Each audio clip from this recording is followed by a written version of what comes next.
Hello बच्चों, आज हम कक्षा 12वीं का 7वां अध्याय विकास इसका अध्ययन करेंगे। विकासी जीव विज्ञान। विकासी जीव विज्ञान या इवोल्यूशनरी बायोलॉजी क्या है? Evolutionary biology is the study of history of life forms. यह विकासी जीव विज्ञान पृथ्वी पर जीव रूपों के इतिहास का अध्ययन है। पृथ्वी पर जीव रूपों के इतिहास का अध्ययन यानी जीव रूप यानी वो सभी जिनमें जीवन है, यानी सभी पेड़ पौधे और सभी जीव जंतु।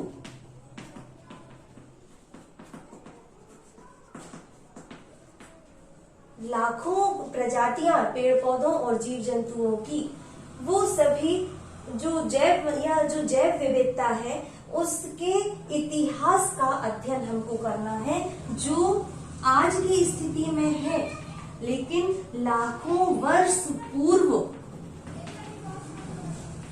किस स्थिति में थे, लाखों वर्ष पूर्व वो कैसे थे, इसका हमको अध्ययन करना है। यानी जीव रूपों के इतिहास का अध्ययन कहलाता है विकासी जीव विज्ञान। अब चूंकि हम आज के जो जीव जंतु हैं, जो पेड़ पौधे हैं, वो जिस स्थिति में आज है वैसे पहले नहीं थे। किस स्थिति में थे इसको हमें जानना है। अब एक स्थिति से मतलब जो स्थिति थी उसमें क्रमिक रूप से परिवर्तन हुआ, तो वो जो क्रमिक परिवर्तन है उसको कहते हैं इवोल्यूशन। यानी एक स्थिति से दूसरी स्थिति में क्रमिक परिवर्तन इवोल्यूशन कहलाता है या विकास कहलाता है। ये जो टर्म है ये हर्बर्ट स्पेंसर ने दिया था।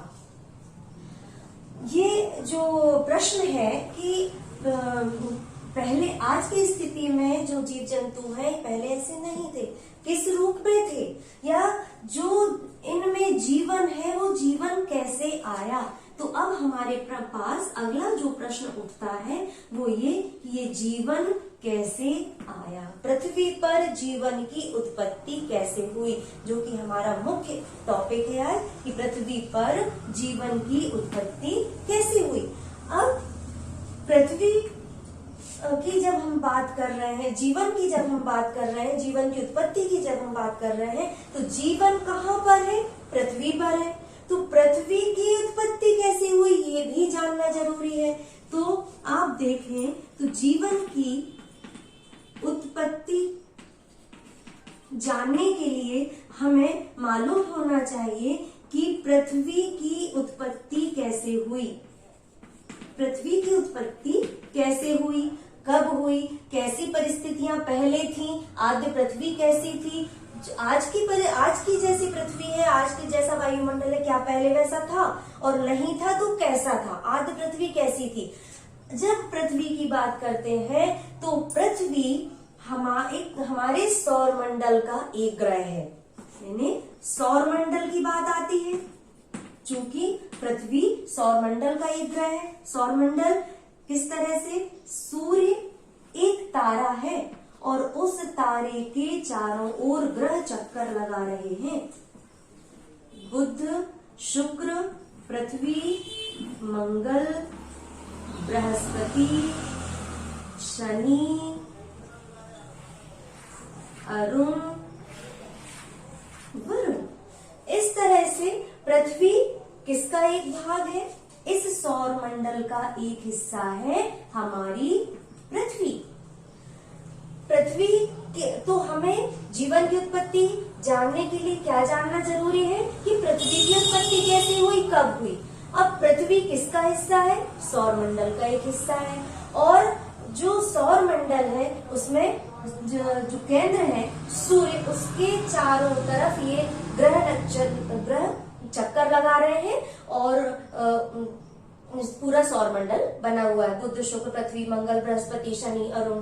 तो ये तो सौर मंडल हुआ। ऐसे और भी असंख्य तारे हैं, उन लाखों तारों में से एक तारा सूर्य है। और ये जो लाखों तारे हैं आकाशगंगा में है। ये आकाशगंगा जब आप आसमान की तरफ नजर दौड़ाते हैं चांदनी रात में खुले आसमान में आप देखें तो इस तरह की एक दूधिया पट्टी ऊपर आपको इस तरह से जब आप आसमान में देखेंगे तो दूधिया पट्टी तारों से बनी हुई आपको दिखाई देती है। तो ये जो दूधिया पट्टी आपको दिखाई दे रही है इसमें असंख्य तारे हैं, लाखों तारे हैं। उन लाखों तारों में से एक तारा सूर्य है जिसके चारों तरफ हमारी पृथ्वी चक्कर लगा रही है। सौर मंडल इस आकाशगंगा का या हमारी मिल्की वे का एक किनारे पर स्थित है। यानी जब हम जीवन की उत्पत्ति की बात करेंगे तो बात क्या आएगी, पृथ्वी की उत्पत्ति हमें पढ़ना है। पृथ्वी की उत्पत्ति जानना है कब कैसे हुई, पृथ्वी कहाँ पर है, सौरमंडल का एक हिस्सा है तो हमें सौरमंडल कब बना, पृथ्वी की उत्पत्ति कब हुई ये हम पढ़ेंगे। चूंकि हमारा सौरमंडल किस में है, आकाशगंगा में है, मिल्की वे में है, तो हमें ये भी जानना होगा कि मिल्की वे कैसी है, कहाँ है, क्या ये बस है या और भी है। तो ऐसी बातें जब ऐसी प्रश्न जो इतने ऐसे प्रश्न हमारे मन में उठते हैं, सब हर एक मनुष्य को ये जानने की इच्छा होती है कि हम जहाँ हैं आज की स्थिति में क्या पहले वैसा था, क्या केवल पृथ्वी बस है और कहीं कुछ नहीं है, क्या और भी है, तारे हमारे जितने दिखाई देते हैं ये कितनी दूर है, कितने तारे हैं, या आसपास अंतरिक्ष में क्या है। तो ये सब जानने के लिए हमें फिर आगे बढ़ना होता है कि ये कहाँ पर है। तो ये सब जहाँ पर है उसको हम कहते हैं ब्रह्मांड। यानी अब हम किसके बारे में जानेंगे, ब्रह्मांड के बारे में। तो ऐसी आकाशगंगा जैसे ये हमारी एक मिल्की वे है, ऐसी लगभग 1,00,000 मिलियन निहारिकाएं, गैलेक्सीज ब्रह्मांड में है ऐसा माना जाता है कि ब्रह्मांड ऐसे लगभग 1,00,000 गैलेक्सीज से मिलकर बना हुआ है। उनमें से एक जो गैलेक्सी है, एक निहारिका है, उसको हम आकाशगंगा कह रहे हैं, मिल्की वे कह रहे हैं, जिसका भाग हमारा सौरमंडल है, जिसका ग्रह पृथ्वी है और उस पृथ्वी पर जीवन है और उस जीवन की उत्पत्ति का हमको अध्ययन करना है। ये पूरा कहलाता है विकास। अब हम क्रम से एक स्थिति से दूसरी स्थिति में होने वाला जो क्रमिक परिवर्तन है अब उसका विस्तार से अध्ययन और आगे करेंगे। अब हम इसमें देखें तो इस तरह से सबसे पहले अब हमको किसके बारे में जानना होगा, ब्रह्मांड के बारे में जानना होगा। तो अब हम देखेंगे ब्रह्मांड का इतिहास, मतलब इस पृथ्वी पर जीव रूपों के इतिहास को जानने के लिए हमको किसका इतिहास भी जानना है, ब्रह्मांड का इतिहास भी जानना है। तो चलिए अब हम यहाँ ब्रह्मांड के बारे में पढ़ेंगे। ऐसा अनुमान लगाया जाता है कि ये जो ब्रह्मांड है ये ब्रह्मांड लगभग 20 बिलियन वर्ष पुराना है। ये ब्रह्मांड लगभग 20 बिलियन वर्ष पुराना है और हमारा ब्रह्मांड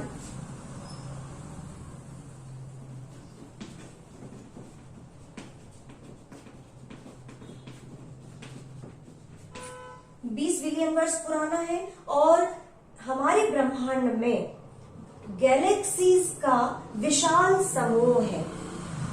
इस ब्रह्मांड में गैलेक्सीज का विशाल समूह है।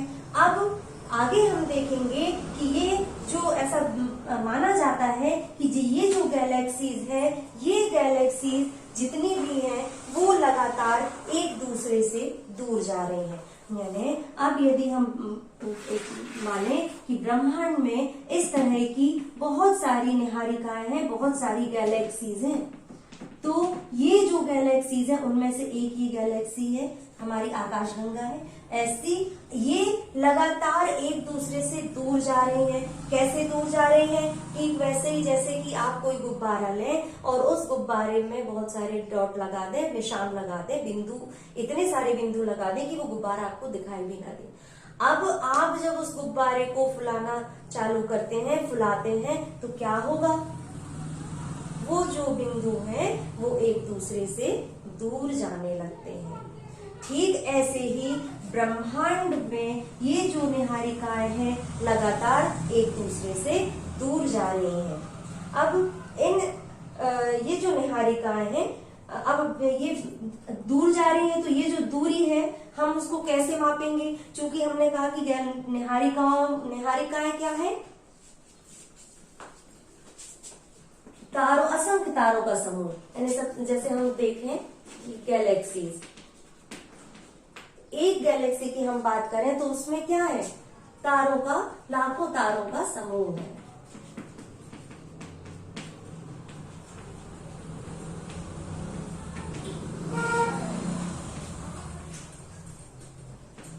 ब्रह्मांड में बहुत सारी गैलेक्सीज का समूह है, निहारिकाओं का समूह है, और हर निहारिका में लाखों तारों का समूह है।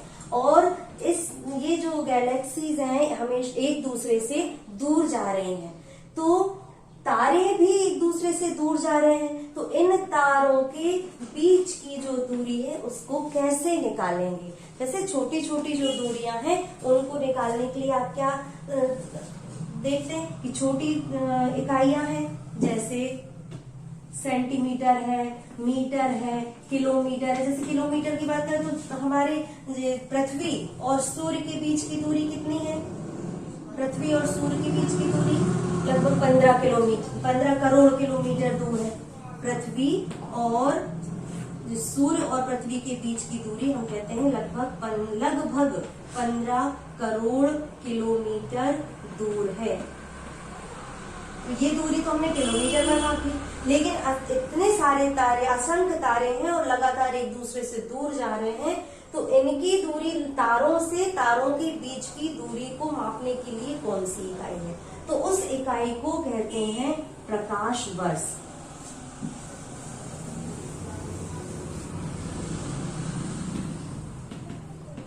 प्रकाश वर्ष, प्रकाश वर्ष क्या है या लाइट ईयर क्या है?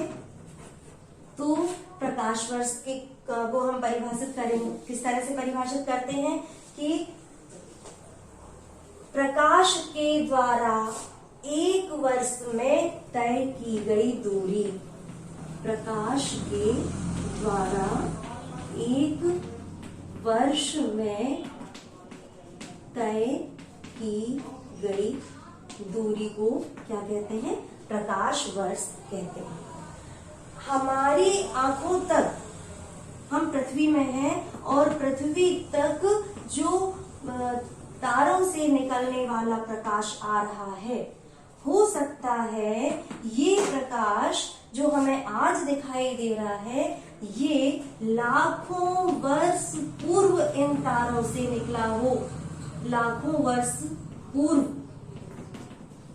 इन तारों से निकला हो, वो तब यहाँ पहुंचता है। अब प्रकाश वर्ष, प्रकाश की गति कितनी है? हमने कहा कि प्रकाश के द्वारा एक वर्ष में तय की गई दूरी। तो प्रकाश के द्वारा एक वर्ष में तय की गई दूरी, सबसे पहले हम देखेंगे प्रकाश की गति कितनी है। तो प्रकाश की गति कितनी है? 3 × 10⁸ मीटर प्रति सेकेंड, यानी 3 × 10⁸ मीटर प्रति सेकेंड या 3 लाख किलोमीटर प्रति सेकेंड, लगभग 3 लाख किलोमीटर प्रति सेकेंड, यानी एक सेकेंड में 3 लाख किलोमीटर ये प्रकाश चल लेता है। अब इतनी अधिक प्रकाश की गति, जैसे हमारे सामने जो वस्तु वो हमको तुरंत दिख जाती है, जो हमारे आंखों सामने है, पास में है, या जहां तुरंत जो दिखने वाली वस्तु है वो पास में है, और प्रकाश की गति इतनी जाता है कि वो हमें तुरंत दिख जाती है। लेकिन ये तारे करोड़ों किलोमीटर बहुत दूर हैं, अरबों लाखों किलोमीटर दूर हैं, तो इतनी दूरी पर होने के कारण हम इनको तुरंत नहीं देख पाते हैं। इनसे निकला हुआ जो प्रकाश हमें आज दिख रहा है, हो सकता है कि वो प्रकाश लाखों साल पहले उस तारे से निकला हो जो आज हम तक पहुंच रहा है, और ये भी हो सकता है कि वो तारा अब ना हो, उसकी मृत्यु हो चुकी हो। जैसे हमारा ये जीवों का जन्म होता है, विकास होता है, मृत्यु होती है, ऐसे ही तारों का भी जन्म, इनका भी जन्म होता है, तारों का, उनका भी विकास होता है और उनकी भी मृत्यु होती है। तो हो सकता है कि जो निकला हुआ प्रकाश हम तक पहुंच रहा है वो तारा हो ही ना। मतलब क्या हुआ कि जब हम आसमान में तारों को देखते हैं तो हम अपने अतीत को, अपने लाखों वर्ष पूर्व जो बीता हुआ समय है, अपना अतीत है, उसको बीते हुए कल को देखते हैं, लाखों वर्ष पुराने इतिहास को हम देखते हैं। अब आगे हम बात करें, प्रकाश की गति 3 × 10⁸ मीटर प्रति सेकंड है। सूर्य से निकला हुआ जो प्रकाश है, जब इस गति से चलता है तब हमारे पास 8 मिनट बाद पहुंचता है। यानी आपने सूर्योदय देखा, उस समय प्रकाश वहां से 8 मिनट पहले निकला था, तब वो हमें अभी दिखाई दे रहा है। यानी जब सूर्य की पहली किरण आपको दिखाई दे रही है, उससे 8 मिनट पहले सूर्य की किरण वहां से चली थी। यानी यहाँ से सूर्य की किरण निकलने के 8 मिनट बाद हम पृथ्वी तक पहुंच रही है। तो आप सोच सकते हैं कि तारे कितने दूर हैं और ये दूरी लगातार बढ़ती जा रही है। इसमें हम अब देखेंगे कि जब हम यहाँ तक पहुंच गए, अच्छा फिर से एक बार आप क्रम देखेंगे कि आप कहाँ यहाँ तक कैसे पहुंचे। आपने देखा कि आप आज जो पृथ्वी में जीव जंतु हैं, पौधे हैं, लाखों प्रजातियां हैं। ये लाखों प्रजातियां या इतनी जैविक विविधता जैसी आज है वैसी कल थी क्या, ये प्रश्न आता है। तो उसका अध्ययन हमको करना है कि पहले यदि थी तो कैसी थी। अब यदि वो पहले थी तो उसका आई कैसे, पहली जो जीवन है कहाँ से आया, पहली कोशिका कहाँ से आई, कैसे उत्पन्न हुई। अब जीवन की उत्पत्ति हमको पढ़ना है, तो पृथ्वी पर जीवन कैसे आया वो भी हमको जानना है कि जीव कहाँ से आया, पृथ्वी पे जीवन कहाँ से आया। चलिए ये बात भी ठीक है। अब जीवन ठीक, पृथ्वी कहाँ से कैसे उत्पन्न हो गई, या आज की स्थिति में जैसी है, क्या पहले वैसी थी, और नहीं थी तो कैसी थी, ये भी हमको जानना है। अब इस पृथ्वी तक भी हम पहुंच गए, तो पृथ्वी तो पूरे ब्रह्मांड में एक छोटे से बिंदु के आकार की है। यदि पृथ्वी का अस्तित्व हम देखें हैं तो पूरे ब्रह्मांड में एक छोटे से बिंदु के रूप में पृथ्वी है। अब ये जो पृथ्वी है हमारी, ये सौरमंडल का हिस्सा है। सौरमंडल केंद्र में सूर्य है जो कि एक तारा है, और ऐसे लाखों तारे आकाशगंगा में है, हमारी मिल्की वे में। ऐसी हमारी निहारिका, हमारी आकाशगंगा के जैसे कम 1 लाख मिलियन जो निहारिकाएं, आकाशगंगाएं हैं, वो हमारे चारों तरफ है, अंतरिक्ष में है। ये सब क्या बनाती है, यूनिवर्स, ब्रह्मांड। इस तरह से ये पूरा हमको क्रम से अध्ययन करना है। तो ऐसा माना जाता है कि 20 बिलियन साल पहले ब्रह्मांड बना, और ये ब्रह्मांड जो है वो निहारिकाओं का समूह है, और निहारिकाएं लाखों तारों का समूह है। उनमें से ये हम सौरमंडल में है, और ये हमारी पृथ्वी है, और पृथ्वी पर जीवन की उत्पत्ति। ऐसा माना जाता है कि ये हमारी पृथ्वी सहित सौरमंडल 4.5 अरब साल पहले, 4.5 बिलियन वर्ष पहले बना हुआ है।